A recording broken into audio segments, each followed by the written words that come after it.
Hi, I'm Lois. I'm the founder of Restored Eden Physiotherapy.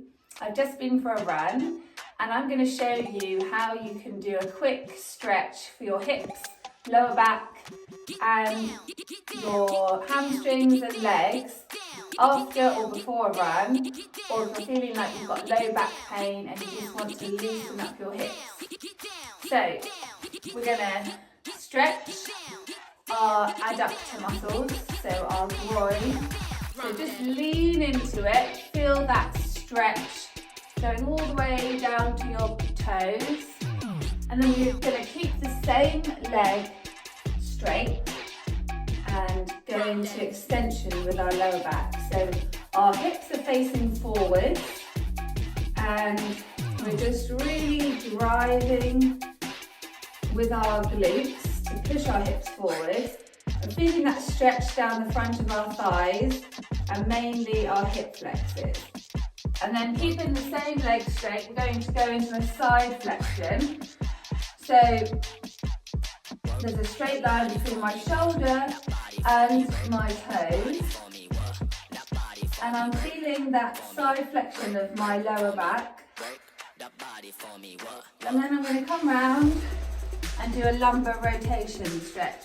So I've got my opposite arm on my opposite knee and I'm looking at the wall behind me.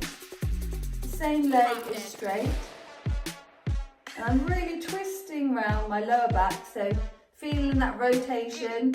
It might feel uncomfortable, but it's moving one vertebra on the other vertebra. And then taking my leg to the side. So as I said, I have just done a run and my hamstrings are feeling quite tight now because I went a long way, and so normally I don't find it difficult to get my head on my knee, but I'm feeling a bit tight, although I did just get my head on my knee.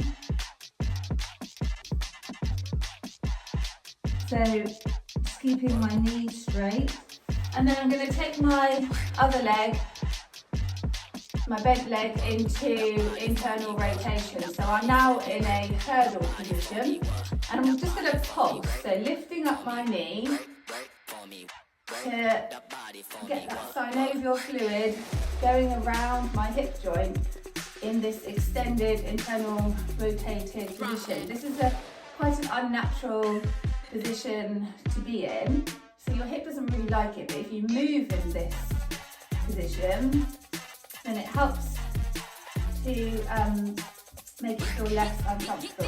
And now we're going to lift my knee and my foot on that leg. Sometimes people find this difficult. If you do find it difficult, then just keep trying every day. If you have got hip arthritis, then you're going to find it very difficult to get your hip into internal rotation, in which case you can really lean away, and that's okay. You're trying to get into the position as much as you can. We're going to swap sides now and do exactly the same on the other leg.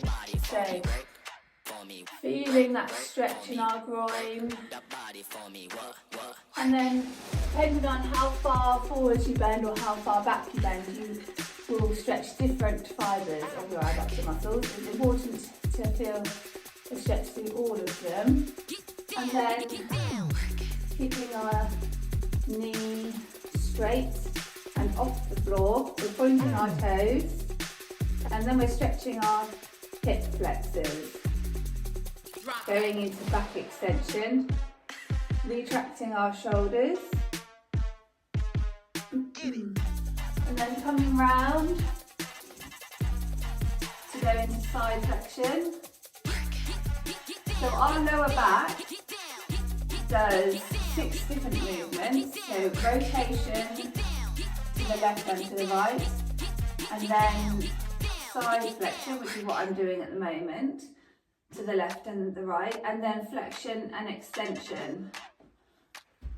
So this short workout gets your back to go in all different of the 6 directions, and it stretches our hips in all of the directions. So the movements of the hip are abduction and adduction, So abduction is taking your leg away from midline, and adduction is taking your leg towards midline. And then internal and external rotation, and then flexion and extension. So this workout does all of those 6 movements of the hip and the lower back. So therefore you're increasing your mobility of the lower back and your hips, and you're just getting that synovial fluid to start flowing and helping the muscles in the surrounding areas to just relax. When you stretch, then there's more availability of range for your normal daily activities, and then it just helps to relieve the muscle tension. You might have a physical job, like a manual job like construction or something like that, which is really good for you because you're strengthening your muscles, but then you could be getting tight muscles, so there's not much range, and that could cause pain. Or you could have a sedentary job sat at a desk, but then that will also cause pain because you get stiff. So this covers both bases. So now we're going to stretch forward.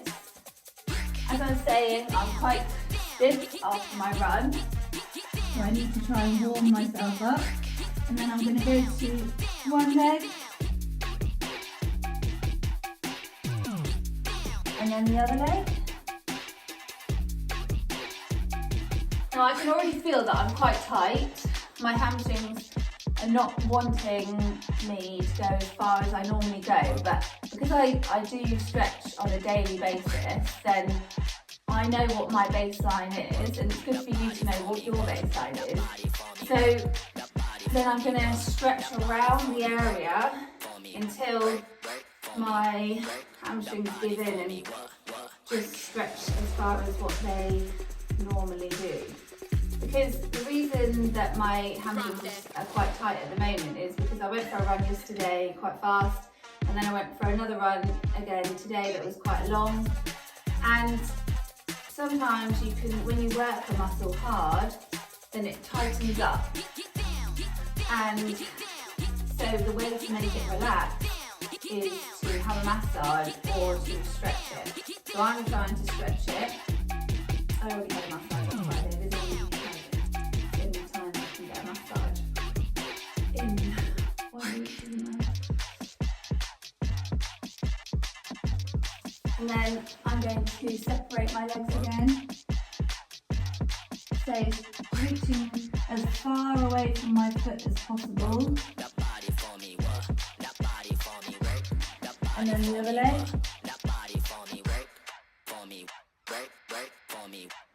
And then trying to get my head on the floor.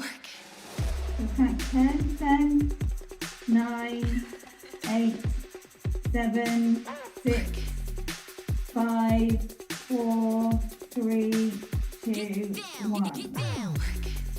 Doing child's pose. So we're going into extreme flexion of our lumbar spine now, and then stretching round one way. Drop dead.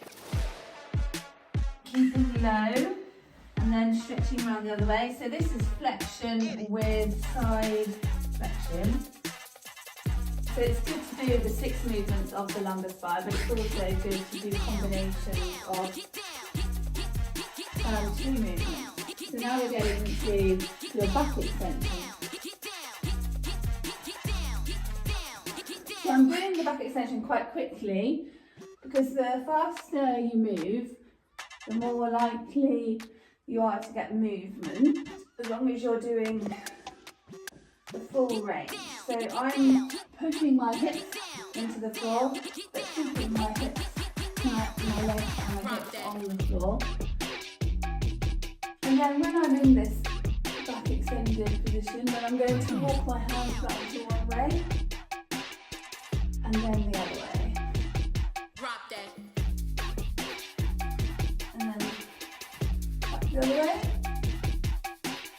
See, it's good that you don't cheat doing this. Sometimes people find it difficult to do back extension and rotation, but you want to keep your legs on the floor. so that you can fully appreciate the movement and get the full benefit. So that is it for today. I hope you can try this at home. If you've got any questions or comments, please comment in the link below, and please subscribe to my YouTube channel. Have a great day. Bye bye.